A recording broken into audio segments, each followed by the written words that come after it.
മണിപ്പൂരിലേക്ക് ആ കലാപം നടന്ന ഇടത്തേക്ക് കടന്നുപോയ മറ്റൊരു രാഷ്ട്രീയ നേതാവ് ആരാണുള്ളത്? അത് ഇന്ത്യയിൽ രാഹുൽ ഗാന്ധിയാണ്. ഞാൻ പറഞ്ഞത് അവിടേക്ക് കടന്നുപോയ ഒരു ദേശീയ നേതാവ് ബെന്നി ബെഹനാനും ഹൈബി ഈഡനും അടക്കം വരുന്ന ആളുകളെല്ലാം കോൺഗ്രസിന്റെ അല്ലേ? ഞാൻ പറഞ്ഞത് UDF MP-മാർ പോയില്ല എന്നല്ല പറഞ്ഞത്. അവിടെ രാജ്യത്ത് തെരഞ്ഞെടുപ്പ് നടക്കുമ്പോൾ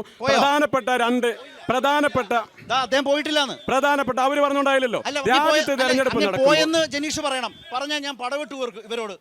ജനീഷ് പറയാണ് മണിപ്പൂർ കലാപത്തിന്റെ സമയത്ത് കേരളത്തിൽ നിന്ന് ആദ്യമായി സന്ദർശിച്ച രാഷ്ട്രീയ പ്രതിനിധിയുടെ പേര് ജേക്സി തോമസ് എന്നാണ്.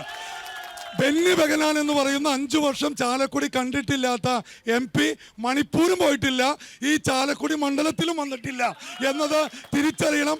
ജനീഷ്, ബെന്നി ബെഹനാൻ മണിപ്പൂർ പോയിട്ടുണ്ടെന്ന് പറഞ്ഞാൽ ഞാൻ ഈ രാഷ്ട്രീയ പ്രവർത്തനം അവസാനിപ്പിക്കാം, വെല്ലുവിളിക്കാം.